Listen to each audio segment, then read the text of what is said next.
Hello students, good morning to all of you. आज हम chapter number 7 start करेंगे आपका ट्राइंगल्स।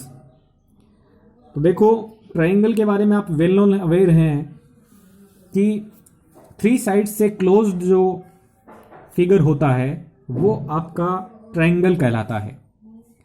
इसमें आप देखें, टोटल हमारे 6 इसमें एलिमेंट्स हैं, जिनमें से 3 इसके वर्टेक्स हैं और 3 इसकी साइड्स हैं। अब वर्टेक्स से हमें कोई लेना देना नहीं है, यहां पर हम एंगल्स और साइड्स की बात करेंगे।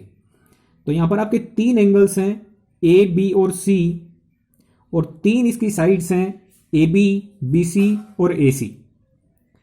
ए सी साइड को सी ए भी बोला जा सकता है, बी सी साइड को सी बी भी लिखा जा सकता है। ठीक है, तो ये हमारे पास में 3 एंगल्स हैं। अब देखिएगा, एंगल का रिप्रेजेंटेशन है वो angle A, angle B, angle C भी किया जा सकता है, या फिर किसी दूसरे तरीके से भी किया जा सकता है। देखें किस तरीके से। एंगल ए की बात की गई है तो इसको 2 तरीकों से लिखा जा सकता है। एंगल ए यानी हम इसको लिख सकते हैं एंगल बी ए सी, बीच वाले पॉइंट ए पर एंगल बना हुआ है, या फिर एंगल ए को ही हम लिख सकते हैं एंगल सी ए बी, यानी एंगल ए पॉइंट पर बना हुआ है। ऐसे ही एंगल बी को डिनोट करने के लिए भी 2 मेथड हो सकते हैं। एंगल बी को लिख सकते हैं हम एंगल ए बी सी, जो कि जनरली आपको लिखा हुआ मिलेगा। जो जो हम चैप्टर में आगे बढ़ेंगे तो आपको एंगल इस तरीके से लिखे हुए मिल सकते हैं। एंगल बी को ही रिप्रेजेंट करने का दूसरा तरीका हो सकता है एंगल सी बी ए। ठीक है, ऐसे ही मैं एंगल सी को लिख सकता हूं एंगल बी सी ए, या फिर एंगल ए सी बी। ठीक है, तो इस तरीके से आपके ये जो 3 एंगल हैं इनको डिनोट किया जा सकता है। अब जो हमारा चैप्टर है वो बेसिकली कॉन्ग्रुएंस पे डिपेंडेड है, कॉन्ग्रुएंस पर बेस्ड है। कॉन्ग्रुएंस क्या होती है वो देखें। आपने ये देखा होगा कि यदि आप मार्केट से एक ही कंपनी की कोई 2 स्केल लेकर के आते हैं सेम साइज की, तो वो सेम साइज में सेम होती हैं। ठीक है, या फिर ऐसे समझे कि आप एक बुक के 2 पेज देखते हैं तो दोनों पेजों में आपको समानता दिखाई देगी, दोनों की साइज सेम होती है और शेप भी सेम होती है। और यदि हम एक पेज पे दूसरे पेज को रखेंगे तो वो पूरा पूरा उसको कॉपी कर लेगा, मतलब ना तो उससे आउटसाइड जाएगा ना उसके भीतर की साइड में रहेगा। तो हम ये बोल सकते हैं कि वो दोनों जो पेज हैं वो आपके कॉन्ग्रुएंट हैं, या फिर जो दोनों आप स्केल लेके आए हैं वो दोनों भी कॉन्ग्रुएंट हैं। तो यदि आपके पास में मैं इसमें 2 ट्रायंगल लेता हूं तो इन दोनों ट्रायंगल में आप देखेंगे कि इसमें 3 एंगल हैं, वो तीनों इस ट्रायंगल के एंगल्स के इक्वल हैं, और इस ट्रायंगल की तीनों साइड्स इस ट्रायंगल की तीनों साइड्स के इक्वल हैं। ठीक है, यदि मैं इस ट्रायंगल को यहां से उठाकर इस ट्रायंगल पे रखता हूं तो इसको पूरा पूरा ढक लेगा, ना तो छोटा पड़ेगा ना इससे बड़ा होगा। या फिर इस ट्रायंगल को मैं इसके ऊपर रखता हूं तो इसको पूरा पूरा कॉपी कर लेगा, कवर कर लेगा। ओके, तो यदि ऐसा केस होता है जिसमें 2 फिगर्स की साइज भी सेम होती है और शेप भी सेम होती है, तो उन दोनों को हम कॉन्ग्रुएंट बोलते हैं। ठीक है, तो देखें, इसका मैंने एक एग्जांपल लिया है ट्रायंगल्स का। दूसरा एग्जांपल हम बात करें तो एक ही रेडियस के यदि आप 2 सर्कल ड्रॉ करते हैं, एक ही रेडियस लेके, यानी आप कंपास ओपन करेंगे किसी एक रेडियस का, और उस रेडियस से यदि 2 सर्कल बनाते हैं या 3 बनाते हैं या 4 बनाते हैं, तो वो सारे सर्कल्स एक दूसरे को कवर अप कर लेंगे, यानी वो सारे सर्कल कैसे कहलाएंगे? कॉन्ग्रुएंट। ऐसे ही यदि आप सेम साइज की साइड लेकर के स्क्वायर बनाएंगे, चाहे कि आप कितने भी स्क्वायर बना लें, वो सारे के सारे स्क्वायर होंगे, वो एक दूसरे को पूरा पूरा ढक लेंगे, यानी दोनों या तीनों या चारों स्क्वायर्स हैं वो कॉन्ग्रुएंट कहलाएंगे।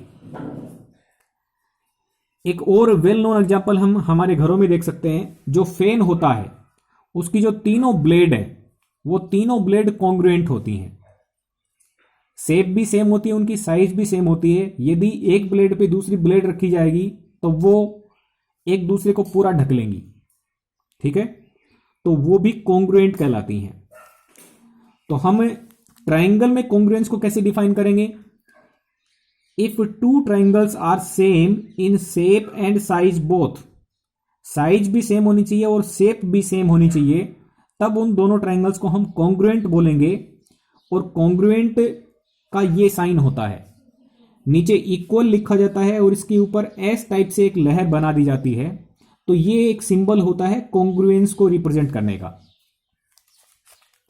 यदि हम पहले एग्जांपल दोनों ट्राइंगल की बात करें, जो कि हमारा चैप्टर जिससे कंसर्न्ड है वो आपका ट्राइंगल्स ही है, तो इन दोनों ट्राइंगल्स की बात करते हैं। इसमें देखें, ए बी साइड है उसकी लेंथ पी क्यू के इक्वल है, बी सी साइड की लेंथ क्यू आर के इक्वल है, ए सी साइड की लेंथ है वो पी आर के इक्वल है, एंगल ए एंगल पी के इक्वल है, एंगल बी एंगल क्यू के इक्वल है और एंगल सी एंगल आर के इक्वल है।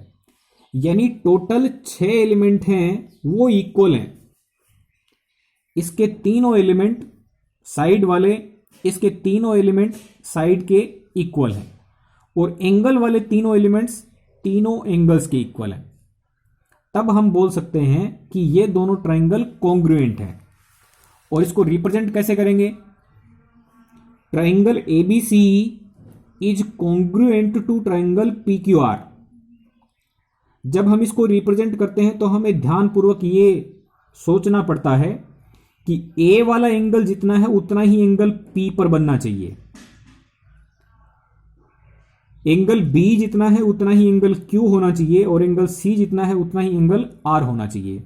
यानी इनको सीक्वेंस से रखना बहुत जरूरी होता है।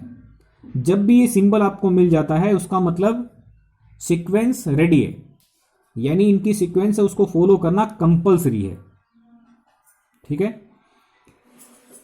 इसको दूसरे एग्जांपल से समझे।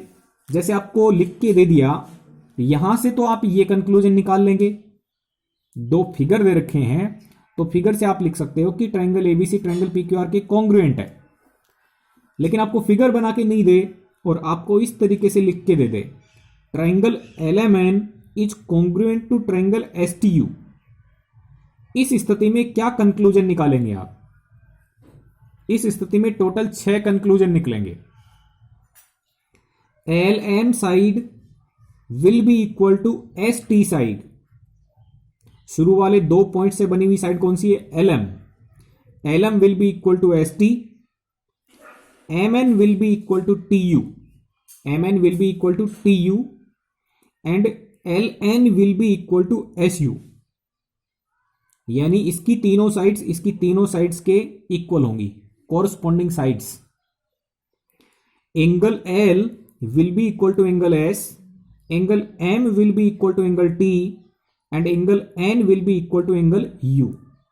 यानी इसके तीनों एंगल्स इसके कोरस्पॉन्डिंग तीनों एंगल्स के इक्वल होंगे।